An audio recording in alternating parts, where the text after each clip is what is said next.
नमस्कार साथियों, मेरा नाम है मनीष भारती और आप देख रहे हैं संस्कृति आईएएस यूट्यूब चैनल।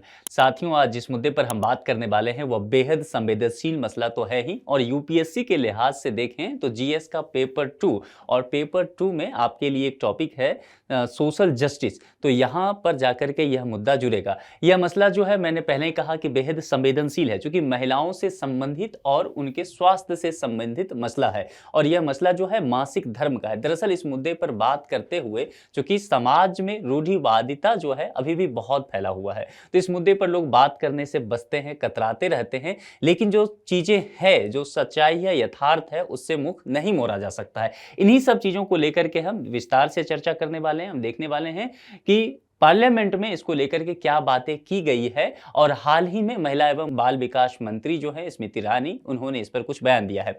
इसके अलावा फिल्म अभिनेत्री कंगना रनावत भी इस मुद्दे पर कूदते हुए नजर आई है। तो क्या मसला है मासिक धर्म से लेकर के, उन सभी चीजों पर विस्तार से चर्चा करेंगे। टॉपिक सबसे पहले समझ लीजिए, 100 वैतनिक मासिक धर्म अवकाश पर क्या है विवाद। तो जो मुद्दा है, सबसे पहले उस टर्म को समझिए ताकि आपके लिए आसान हो जाए इस लेक्चर को समझ पाना। 100 वैतनिक मासिक धर्म अवकाश, दो तीन बातें यहां पर की गई है। ठीक है, एक तो समझ में आया कि यह जो मसला है, यह जो पॉइंट है जिस पर हम बात करने वाले हैं, इस पर कुछ विवाद है इस मुद्दे को लेकर के, यानी कि इसमें पक्ष और विपक्ष दोनों तरह के मुद्दे रखे जाएंगे। पक्ष में कुछ लोग होंगे, विपक्ष में कुछ लोग होंगे, यह बात तो समझ में आ गई। अब मुद्दा क्या है, देखिए यहां अवकाश समझ में आ रहा है कि ऑफिस में कोई लोग हैं, जॉब करते हैं, उन्हें छुट्टी चाहिए, तो यह मसला समझ में आ रहा है।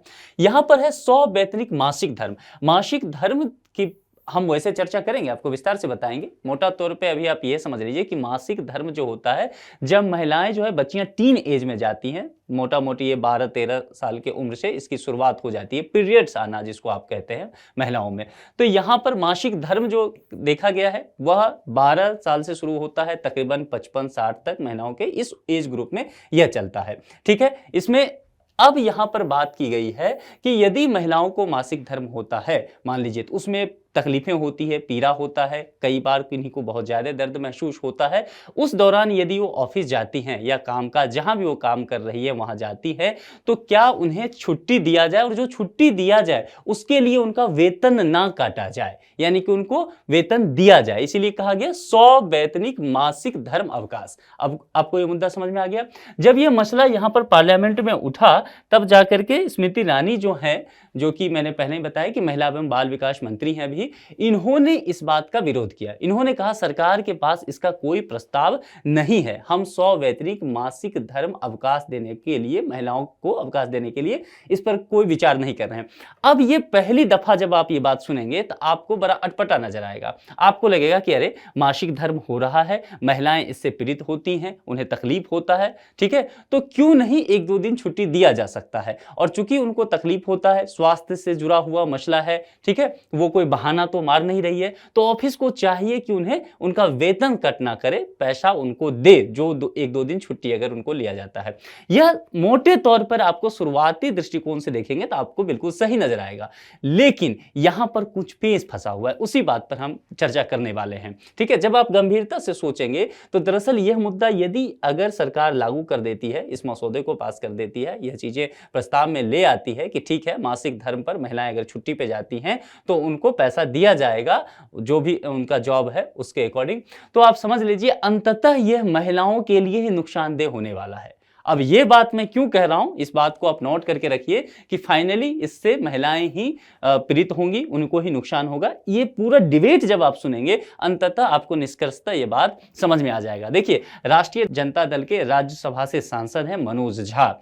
मनोज झा यह प्रश्न करते हैं सरकार के से कि मासिक धर्म स्वच्छता नीति पर सवाल किया जाता है कि जो लोग, जो कंपनी है या गवर्नमेंट ही है, वह यदि जॉब पे रख रहे हैं लोगों को, तो मासिक धर्म अवकाश प्रदान करना अनिवार्य बनाने के लिए क्या कोई बात की जा रही है या नहीं। उस पर सवाल के जवाब देते हुए केंद्रीय महिला बाल विकास मंत्री स्मृति ईरानी कहती है कि 100 वैतनिक मासिक धर्म अवकाश पर हम किसी तरह का कोई विचार नहीं कर रहे हैं, हम इस नीति का विरोध भी करते हैं। सरकार के पास इस तरह का कोई प्रस्ताव जो है वह पेंडिंग नहीं है, ठीक है। तो यह मसला यहां से शुरू होता है। उसके बाद जो है इसमें इस बात का समर्थन करने के लिए, जैसा मैंने पहले कहा कि फिल्म अभिनेत्री कंगना रनावत भी आ जाती है। बहुत सारे लोग जो है इस बात के पक्ष में आ जाते हैं कि सरकार यह फैसला सही ले रही है। अगर मासिक धर्म के दौरान अवकाश पे जाया जाता है, एक तो अवकाश मिले ना, यदि अवकाश पे जाया जाता है तो उसके लिए पेमेंट जो है वह ना किया जाए, ठीक है। बहुत सारे लोग इसके विपक्ष में भी हैं, बहुत सारे लोग इसको अलग अलग नजरिए से देख रहे हैं। तो उस बात पर हम विस्तार से बात करेंगे कि इसमें ऐसा क्यों कहा जा रहा है। देखिए, जब स्मृति ईरानी पार्लियामेंट में इस बात को बोल रही हैं कि हम इस पर सवैतनिक मासिक धर्म अवकाश देने की बात नहीं कर रहे हैं, तो उन्होंने तर्क दिया। और तर्क क्या दिया इसे समझिए। उन्होंने कहा कि देखिए, यह महिलाओं के लिए कोई बाधा नहीं बनना चाहिए। पीरियड्स का जो टर्म होता है ना, 2-3 दिन का, किसी महिला में 3-4 दिन तक देखा जाता है, कोई 1 सप्ताह तक किससे गुजरती हैं। तो उन्होंने कहा कि देखिए, इसके लिए आप यह मत मानिए कि महिलाओं के लिए यह बाधा है, उनके शरीर का यह स्वाभाविक हिस्सा हो जाता है। जैसा मैंने कहा कि जब उनकी उम्र कई महिलाओं में देखा जाता है कि 10 वर्ष से ही, कई 12 वर्ष में, तो वहां से लेकर के और 55-60 तक के उम्र में यह उनके जीवन का एक स्वाभाविक हिस्सा बन जाता है। तो स्वाभाविक हिस्सा अगर बन गया तो आप इसको इस तरह से नहीं बोलिए, इस तरह से नहीं कीजिए कि महिलाओं को इसके लिए आप दिव्यांगता की तरह देखिए कि ये इनमें तो कोई फॉल्ट हो गया, कोई कमी हो गया। दरअसल ये कोई बीमारी नहीं है। तो सबसे पहले यह जो रूढ़ी बना हुआ है कि अगर कोई लड़की है वह पीरियड से गुजर रही है तो उसके तहत हम ये मान के चलें कि वह बीमार है, किसी बीमारी से गुजर रही है। सबसे पहले इस मानसिकता को खत्म करने की जरूरत है। इन्होंने अपने डिबेट में इस बात पर काफी जोर दिया। और साथ ही फिर उन्होंने कहा कि सवैतनिक अवकाश नीति की आवश्यकता नहीं है। यदि ऐसा होता है तो कार्यबल में महिलाओं के साथ भेदभाव संभव हो सकता है। अब यहां पर रुक करके समझिए कि कार्यबल में महिलाओं के साथ भेदभाव कैसे हो सकता है। मान लीजिए किसी ऑफिस में 10 एम्प्लॉय हैं, ठीक है, 10 लोग काम करते हैं, इसमें से 6 जो है वह महिलाएं हैं, ठीक। अब इसमें से मान लेते हैं कि अब ये 6 महिलाएं हैं, तो जाहिर सी बात है ये इनका कार्यबल जो होगा, इनकी मान लेते हैं कि 18 साल से लेकर के 40 साल 45 साल तक इनका उम्र होने वाला है। तो इस एज ग्रुप की महिलाओं में मासिक धर्म तो होगा ही, पीरियड से गुजरेंगी। और तकरीबन किन्हीं का अगर देखेंगे तो महीने में लगभग महिलाएं पीरियड से गुजर ही जाती है। किन्हीं में 20-21 दिन का अंतराल हो जाता है, किन्हीं में 30 दिन का भी अंतराल होता है। अगर रेयर केस ना हो, रेगुलर अगर पीरियड चलता है तो अंतराल यही देखा गया है, ठीक है। तो अगर आप देखेंगे कि अगर ये 6 महिलाएं हैं तो 6 महिलाएं महीना में कभी ना कभी पीरियड के दौर से गुजरेंगी। अगर मान लेते हैं 2 दिन ही, एक महिला को 2 दिन अगर पीरियड्स के दौरान काफी दर्द महसूस होता है, काफी दर्द कहने का मतलब है कि वह दर्द जो है, वह तकलीफ जो है, दवा खा करके मेडिसिन लेने के बाद आराम हो जाता है, थोड़े से आराम रेस्ट करने के बाद वह ठीक हो जाता है, इतना तक होता है। हाँ, किसी किसी कंडीशन में बहुत ज्यादा होता है तो जाहिर सी बात है हॉस्पिटल का फिर आपको संपर्क करना पड़ेगा। लेकिन अगर इतना है कि मेडिसिन से सही हो जाता है, मान लीजिए, अब अगर मेडिसिन से सही हो जाता है तो अभी तक तो वो इस तरह का कर रही हैं। लेकिन जब ये हो जाएगा कि ये 2 दिन आपके लिए फिक्स कर दिया गया कि हर महिला जो है महीना में मासिक धर्म के लिए अवकाश ले सकती है, सरकार ने मसौदा पास कर दिया। अब हर नियोक्ता को यह काम करना पड़ेगा। और यह भी कह दिया कि 2 दिन लेंगे तो उसके लिए आपकी यहां पर सैलरी नहीं कटेगी, आपको इसके लिए पैसा दिया जाएगा, ठीक है। अब ये 6 महिला है तो यहां पर 12 दिन, अगर 2 दिन दिया जाता है तो महीना का कुल कार्यबल का निकाल लीजिए डे के अकॉर्डिंग, तो 12 दिन जो हो गया, यह 12 दिन काम नहीं होगा उस ऑफिस में, ठीक है। यानी कि ये 6 महिला को मिला करके कह रहा हूं, 12 दिन अगर काम नहीं हुआ, लेकिन एक तो 12 दिन काम नहीं होता है तो जो भी कार्य होगा उस पर प्रतिकूल प्रभाव पड़ा, ठीक है, काम नहीं हो पाएगा। और काम नहीं हो पाया यह तो अलग बात है, दूसरी सैलरी देनी पड़ेगी जो भी नियोक्ता है। तो यहां पर आप देखिए कि कोई भी जो लोग हो, कोई भी कंपनी होगा, जॉब देने वाला होगा, फिर वह महिलाओं को जॉब देने से बचेगा, क्योंकि वो देख रहा है कि एक तो 12 दिन, मान लीजिए अगर 6 की एग्जांपल करूं, ठीक है, कि 12 दिन हमें एक तो काम नहीं मिला तो काम भी प्रभावित हो गया, ठीक है। जो ऑर्डर आया होगा मान लीजिए कहीं से कस्टमर से, उसे हम पूरा नहीं कर पाए, ऊपर से हमें बिना काम का सैलरी भी देना पड़ गया, ठीक है, तो ये दूसरा नुकसान हो गया। तो वह क्या चाहेगा कि फिर हम महिलाओं को जॉब ना दें, तो वह महिलाओं को जॉब नहीं देना चाहेगा या कम महिलाओं को जॉब पे रखना चाहेगा। तो फिर ये क्या करेगा, पुरुष को जॉब देना चाहेगा, मेल को। अब देखिए फाइनली जाकर के महिला को नुकसान हो गया कि नहीं। आज के समय में हर महिला आर्थिक सबल होना चाहती है, घर से बाहर निकल के कामकाजी होना चाहती है, काम करना चाहती है, अपने पैरों पे खड़ा होनी चाहती है, स्वावलंबी बनना चाहती है। और अगर उसके स्वावलंबी बनने में आर्थिक आजादी कह सकते हैं, उसका आर्थिक आजादी के लिए, आर्थिक सबल के लिए यह जो है पूरा ये मासिक धर्म कहीं न कहीं बाधा बन के आ जाता है, तो जाहिर सी बात है दीर्घकालिक स्वरूप में अगर सोचे, बड़े लेवल पे सोचे, तो यह महिला के लिए नुकसानदायक हो सकता है। यही बातें जो है यहां पर महिला एवं बाल विकास मंत्री के बातों का ध्येय है कि आप इसको बाधा मत बनाइए, आप इसको बीमारी की तरह ना देखिए। फिर इस कंडीशन में क्या किया जा सकता है उस पर बातें करेंगे, क्योंकि हाँ दूसरा पक्ष तो है ही कि भाई ये आप तो देख ही रहे हैं कि बहुत सारी महिलाएं बहुत ज्यादा तकलीफ से गुजरती हैं। अब जब बहुत ज्यादा तकलीफ से गुजर रही हैं तब आप कैसे नहीं उसे छुट्टी देंगे, आप उनको अवकाश मिलना चाहिए निश्चित तौर पर। अगर किसी महिला को, बहुत सारे गायनाकोलॉजिस्ट का कहना है कि कुछ महिलाएं जो होती है थोड़े से आराम कर लेती हैं, रेस्ट कर लेती हैं तो मामला सही हो जाता है, दर्द कम हो जाता है। कुछ महिलाएं मेडिसिन ले लेती हैं तो पीरियड्स के दौरान जो तकलीफ होता है वह कम हो जाता है। लेकिन कुछ महिलाओं में ऐसा देखा जाता है कि उन्हें तकलीफ बहुत ज्यादा होता है, दर्द बहुत ज्यादा होता है, पेन, तो उस कंडीशन में उन्हें अस्पताल में भर्ती होना पड़ता है। अब जाहिर सी बात है 1-2 दिन अगर इस तरह की स्थिति हो जाए महीने में तो उन्हें अस्पताल जाना पड़ेगा, इसके लिए छुट्टी लेना पड़ेगा।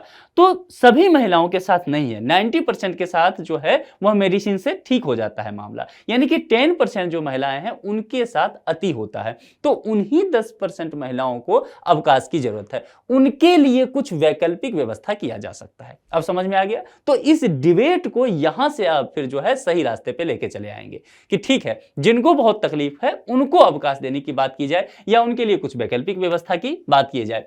मासिक धर्म अवकाश की पहले ही हमने चर्चा कर ली है कि महिला कर्मचारियों या छात्राओं को मासिक धर्म के दौरान होने वाले दर्द या परेशानी के कारण जो छुट्टी की अनुमति दी जाती है, अवकाश की अनुमति, इसमें कर्मचारी भी हो सकता है, स्कूल में पढ़ती हुई, कॉलेज में पढ़ती हुई कोई छात्राएं भी हो सकती है, क्योंकि वहां भी छुट्टी लेने का, अवकाश लेने का जो समस्या आता है, फिर अटेंडेंस शॉर्ट हो जाता है, तो वहां भी इस चीज को मेंशन करने की जरूरत है।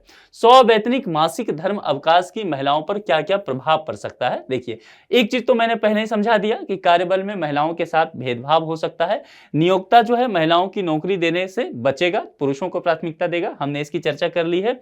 जहां महिला कर्मचारियों की संख्या ज्यादा है वहां पर क्या करेगा, देखिए अतिरिक्त कर्मचारियों की नियुक्ति उसे करनी पड़ सकती है, क्योंकि उसे पता है कि काम तो लेना ही है महीना में।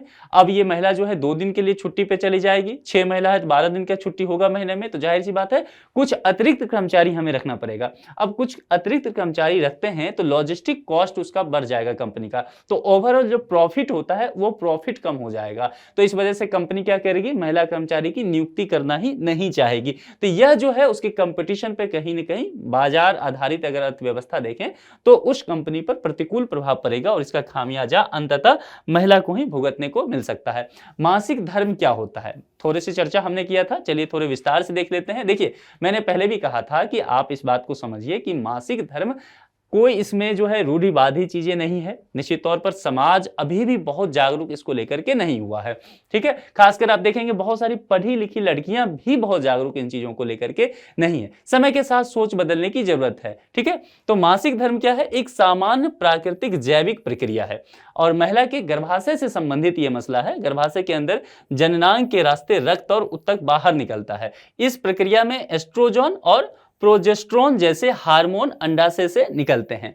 जो उम्र मैंने बताया था पहले भी, देखिए कि उम्र जो है 11 से 12 वर्ष की आयु की अवस्था से इसकी शुरुआत हो जाती है। और मासिक धर्म का चक्र भी मैंने बताया था कि 21 से 35 दिनों के बीच में होता है। कुछ महिलाओं में देखा जाता है कि इसका जो अंतराल है वह काफी बढ़ जाता है और कुछ महिलाओं में तो बहुत ज्यादा अंतराल बढ़ जाता है पीरियड्स आने का। तो इस कंडीशन में उन्हें फिर डॉक्टर की सलाह लेनी पड़ती है। लेकिन सामान्य मासिक चक्र का जो है 21 दिन में देखा जाता है या फिर 35 दिनों के बीच में हो जाता है, पीरियड आ जाता है। लड़कियों में जब मासिक धर्म की शुरुआत होती है तो यह मान लिया जाता है कि वह बच्ची जो है, वह लड़की जो है अब गर्भ धारण के लिए उनका शरीर जो है तैयार हो चुका है, यानी कि किसी शिशु को वह जन्म देने के लिए अब तैयार है शारीरिक तौर पर अगर बात करें तो। मासिक धर्म के दौरान महिलाओं को होने वाली समस्याएं क्या क्या होती है, इस बात पर चर्चा कर लेते हैं, क्योंकि मुख्य मुद्दा तो यही है कि क्या क्या परेशानी हो रही है, और वह परेशानी इतना बढ़ जाता है कि अवकाश लेने की जरूरत पड़ जाती है। तो देखिए, उल्टी हो सकता है, दर्द हो सकता है, भारी रक्तस्राव देखा जाता है, बहुत महिलाओं में काफी जो है ब्लीडिंग देखा जाता है। इस कंडीशन में उन्हें जो है डॉक्टर की सलाह लेनी चाहिए। एकाग्रता की कमी आती है, मूड स्विंग काफी देखा जाता है, यानी कि कभी कुछ और काम करने का मन करेगा, कभी कुछ और काम करने का मन करेगा, तो जाहिर सी बात है एकाग्रता नहीं बन पाता है। नींद की समस्या भी आती है, सूजन जो है, सूजन होने की समस्या आती है, इससे काम करने में समस्याएं हो सकती है। इस तरह की कुछ सामान्य समस्याएं देखी जाती है। महिलाओं को मासिक धर्म के दौरान छुट्टियों की आवश्यकता क्यों होती है, इसको देख लीजिए। मैंने पहले भी कहा था कि हर महिला का जो मासिक धर्म का अनुभव है वह अलग अलग होता है। किन्हीं का जो है मेडिसिन से ही ठीक हो जाता है, थोड़ा रेस्ट करके, किन्हीं का एक्सट्रीम हो जाता है, उस कंडीशन में फिर उन्हें अस्पताल जाना पड़ता है। तो इसमें क्या होता है, कुछ महिलाएं अत्यधिक गंभीर लक्षण उनमें आ जाते हैं, इस वजह से क्या होता है, उन्हें अस्पताल में भर्ती होना पड़ेगा। एंड्रोमेट्रियोसिस जैसी स्थितियों से पीड़ित महिलाएं जो है, उसमें क्या होता है, गर्भाशय में होने वाली समस्याएं, यानी कि एंड्रोमेट्रियल टिश्यू में असामान्य वृद्धि होती है, और इसके वजह से गर्भाशय से बाहर ये फैलने लगता है। मासिक धर्म के दौरान अत्यधिक दर्द और बेहोशी का भी अनुभव होता है। इसके कारण सभी के लिए देखिए एक समान नीति जो है वह विकसित नहीं किया जा सकता है। जाहिर सी बात है, क्योंकि यहाँ पर जो लक्षण दिख रहे हैं, जो स्वास्थ्य से जुड़ी समस्याएं हैं, वह हर महिला के लिए अलग अलग है। तो एक पॉलिसी बनाना यहां मुश्किल हो जाएगा। ठीक है, इसके लिए मैंने कहा था कुछ वैकल्पिक व्यवस्था कर सकते हैं। वैकल्पिक व्यवस्था इस तरह से कर सकते हैं कि मान लीजिए जहां पर कार्य करने वो जाती है, वहां पर एक रेस्ट रूम बना दिया जाए कि जब इस तरह की ज्यादा तकलीफ होने लगे, दर्द ज्यादा होने लगे, तो कुछ देर वह रेस्ट कर सके। मासिक धर्म के दौरान महिलाओं को घर से काम करने की अनुमति भी दी जा सकती है, वर्क फ्रॉम होम दिया जा सकता है। इसके अलावा एक चीज और किया जा सकता है, उनको वैकल्पिक व्यवस्था दिया जा सकता है। वैकल्पिक व्यवस्था कहने का तात्पर्य क्या है, छुट्टी लेने के संदर्भ में कहूं कि मान लीजिए महीना में कोई 2 दिन उन्हें पीरियड से गुजरना पड़ा और काफी तकलीफ से गुजरना पड़ा, तो ये 2 दिन वो छुट्टी ले ले, और ये दोनों मान लीजिए मंडे और ट्यूसडे हो गया, तो ये दोनों दिन जो है उनको छुट्टी दे दिया जाए, अवकाश दे दिया जाए।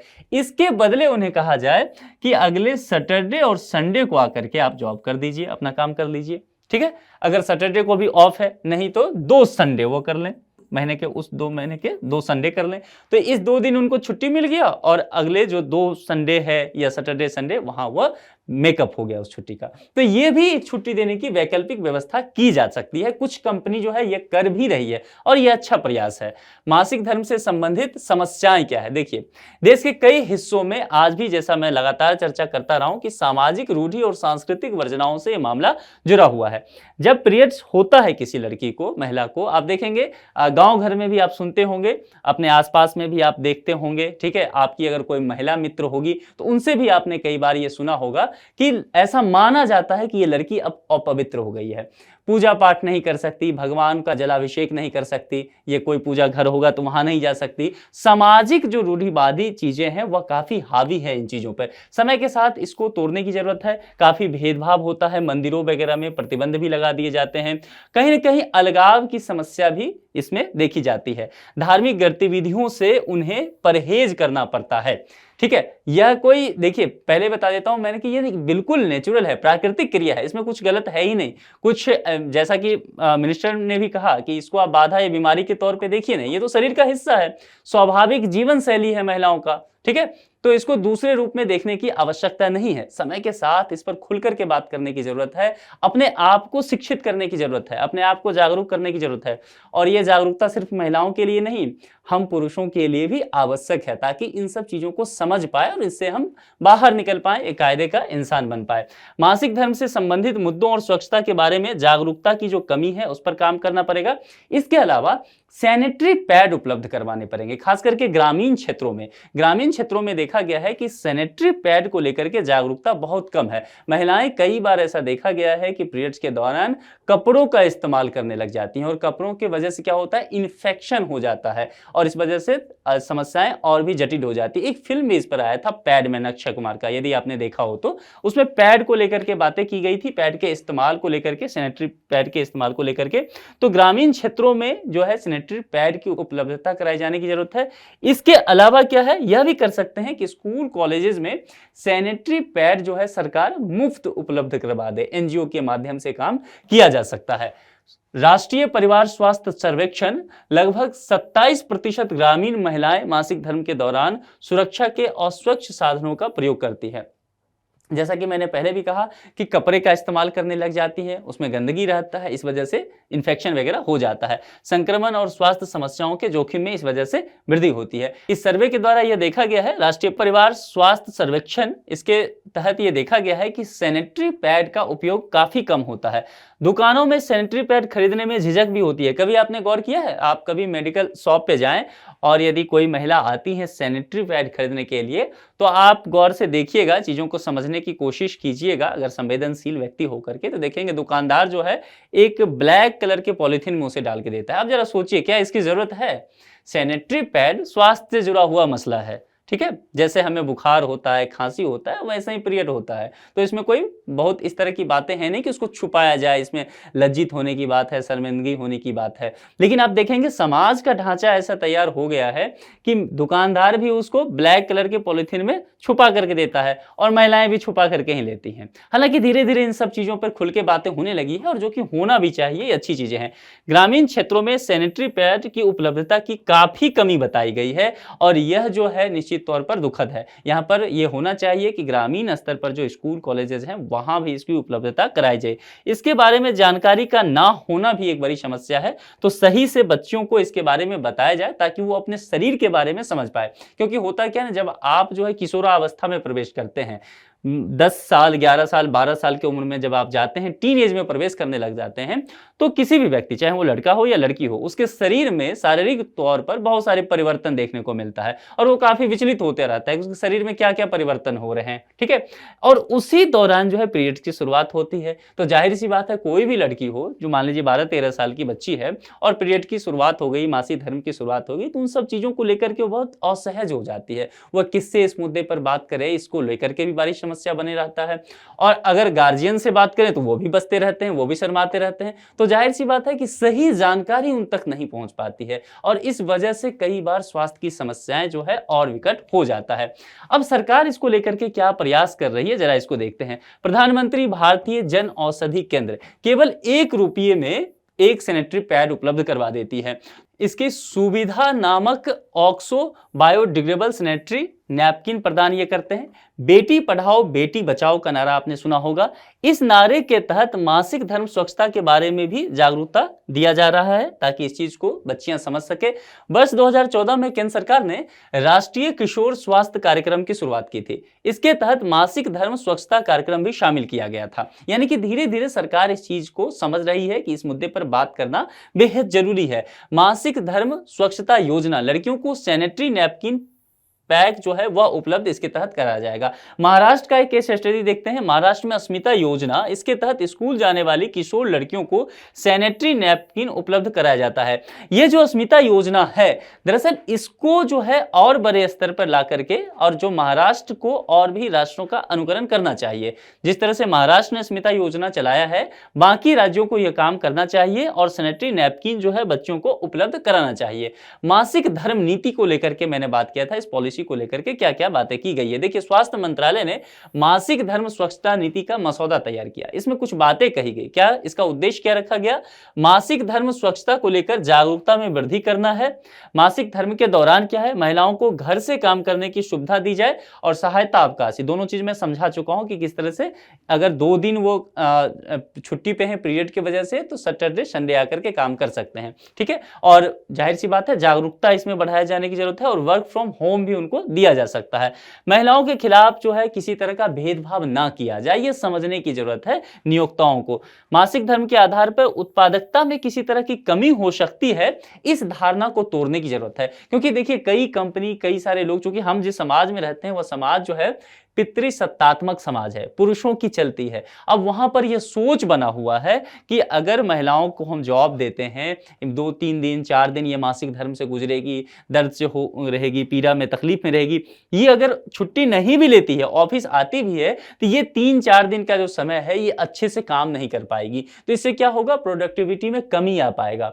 लेकिन दुनिया भर के रिसर्च इस बात को कहते हैं कि दरअसल यह बिल्कुल जो है आपका पूर्वाग्रह है, इसमें बिल्कुल भी सच्चाई नहीं देखी गई है। ठीक है, तो इन सब चीजों से बाहर आना है। इसके अलावा ट्रांसजेंडर आबादी में मासिक धर्म होता है, इस बात को भी यह नीति स्वीकार करता है। चलिए, भारत में मासिक धर्म अवकाश को लेकर के जब हम बात करते हैं तो जरा देखते हैं कि कहां से क्या शुरुआत हुई। देखिए, 1992 में बिहार सरकार ने महिलाओं की पीरियड लीव देने की शुरुआत की थी। देखिए, 1992 में इस मामले में बिहार बहुत आगे रहा और ये अच्छी बात है। बिहार के बाद केरल में महिला कर्मचारियों के पेड पीरियड लीव भी मिलती है।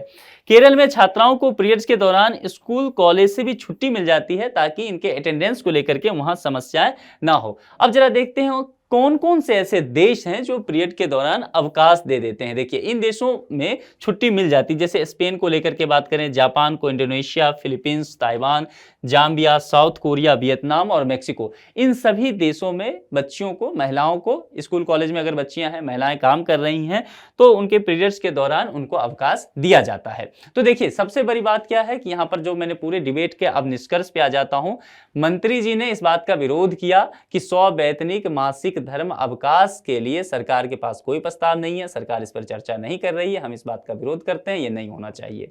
अब आपको लगा होगा कि मंत्री जी क्या कह रही हैं। पूरे डिबेट के बाद अब आप समझ गए होंगे कि इससे कहीं न कहीं महिलाओं को ही नुकसान हो जाएगा। इसीलिए वो महिलाएं जो ज्यादा तकलीफ में रहती हैं पीरियड्स के दौरान, उनके लिए कुछ वैकल्पिक व्यवस्था किया जा सकता है, जिन बातों पर हमने डिटेल से चर्चा कर लिया। तो अब आप समझ गए होंगे कि क्या होना चाहिए। लेकिन उससे भी अहम बात यह है कि जागरूकता होना, दूसरी बात सामाजिक रूढ़िवाद जो चीजें हैं मासिक धर्म को लेकर के, इसको तोड़ने की जरूरत है, इस पर खुलकर के बात करने की जरूरत है। सभ्य समाज को लजाने शर्माने से काम नहीं चलेगा। जागरूक करेंगे तभी आने वाले समय में जो हमारे समाज की बच्चियां हैं वह इन चीजों को सही से समझ पाएगी। नहीं तो अपनी स्वास्थ्य को करके ही अपने शरीर की जो स्वाभाविक प्राकृतिक क्रिया है उसको वो घुटन का रूप बना देगी और इससे समस्याओं का समाधान होने के बजाय समस्या और विकराल होता चला जाएगा। मामला समझ में आ गया।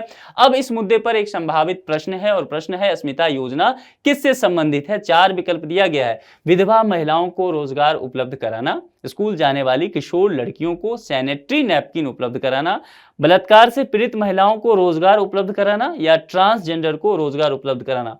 इस पर हमने डिटेल से चर्चा किया है। 4 में से जो भी विकल्प सही लगे उस विकल्प का चयन करके आप कमेंट बॉक्स में जरूर लिखिए। इसके अलावा इस मुद्दे पर आप क्या सोचते हैं, आपकी क्या राय है? आप सरकार के साथ जाना चाहते हैं या सरकार से इतर कोई विचार रखते हैं? कमेंट बॉक्स में 2 मिनट का समय लगेगा, लेकिन जरूर बताइए। इस टॉपिक पे इतना ही रखते हैं। किसी दूसरे लेक्चर में किसी दूसरे मुद्दे के साथ आपसे मुलाकात होगी। अपना ख्याल रखिए। Thank you.